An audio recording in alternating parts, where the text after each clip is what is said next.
Haiyan, known in the Philippines as Super Typhoon Yolanda, was one of the most powerful tropical cyclones ever recorded. On making landfall, Haiyan devastated portions of Southeast Asia, particularly in the Philippines. It is one of the deadliest Philippine typhoons on record, killing at least 1,600 people in that country alone. In terms of the JTWC, estimated 1 minute ceiling winds, Haiyan is tied with Typhoon Morante in 2016, with being the second tropical cyclone record behind Goni of 2020.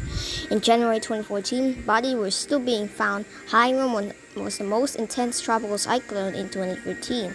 The typhoon is also the second deadliest typhoon in the Philippines. Let's take a look of the history of Super Typhoon Yolanda, or in the international name Super Typhoon Haiyan. The 30th named storm, 13th typhoon, and the 5th super typhoon of the 2013 Pacific typhoon season, Haiyan originated from a low-pressure area several hundred kilometers southeast from Ponahabi in the federal state of Micronesia.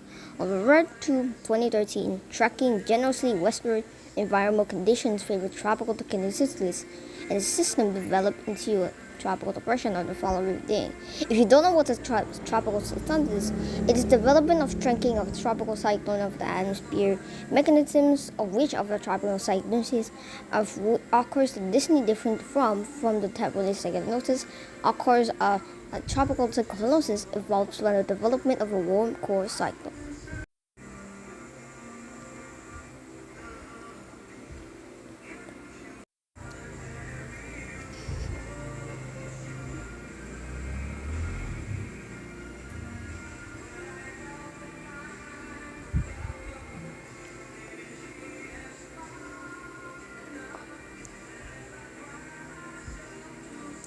Upon GTE's declaration on a tropical depression 31W on October 3, tropical storm warning is issued at Chuk Lagoon, Losoc, and Palawan in the further Philippine states of Micronesia. Further west, Falalep, Satawal, and Woli were placed on a typhoon watch on Afano and Ulud were placed under a tropical storm watch. The following day, the tropical storm warning was expected to include Satawal, while a typhoon warning was issued for Wale. Much as sub-state and the islands of Cor and Cayo in Palau were placed under a typhoon watch. The government issued a mandatory evacuation for Canyel, although the president ignored the warning. They all survived the storm.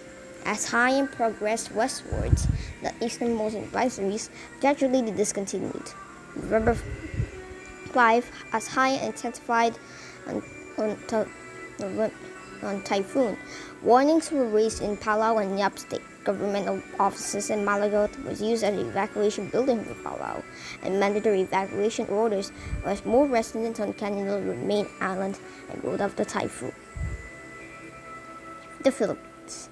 Shortly before Haiyan entered the Philippine area of responsibility on November 6, Pagasa raised the public storm warning signal number 1, the lowest 4 levels.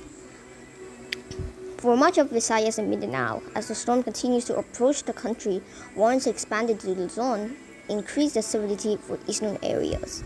By the evening on November 7, PC raised number 4, the highest level warning, indicated to winds excess of 185 km per hour, as expected to raise to Bilranay, eastern Samar, Leyte, northern Cebu, Metro Cebu, Samar, southern Leyte, in the Negros Occidental, the Iloilo, or other several areas that had been affected were excluded. Officials placed police officers in the Bicol region ahead of the storm.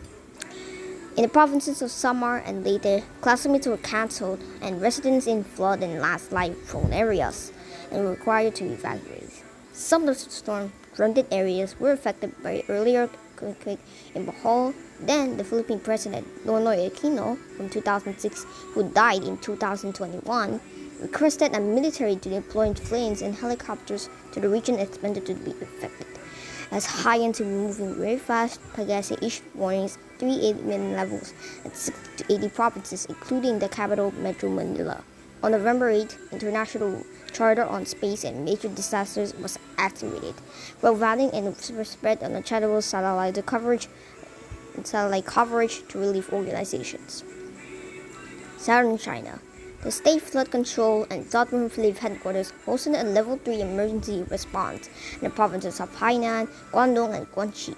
All efficiency levels were going to return by the noon of November 9, as Hong Kong reportedly issued a strong monsoon signal at 19:10 on November 9, and is still in place on November 13. Now, on November 8, Prime Minister Lee Hsien-loong activated the highest state of preparedness in the country. Approximately 600,000 people across southern and central provinces were evacuated, while 200,000 people were evacuated in the northern provinces. Alerts were sent to 85,000 seagoing vessels and its collective crew of 385 people saved to water in the first storm. Then word was sent to China, Malaysia, Indonesia, and Philippines, and to any fishermen who needed immediate shelter from the typhoons. Threatening Vietnam after two other typhoons, Utip and Nari, were concerns to be they would cause significant damage to homes. Makeshift repairs and 460,000 military personnel and other authorities were mobile to assist evacuation efforts. Hundreds of flights were cancelled across the countries, while schools closed on November 11 on the small island of Coco.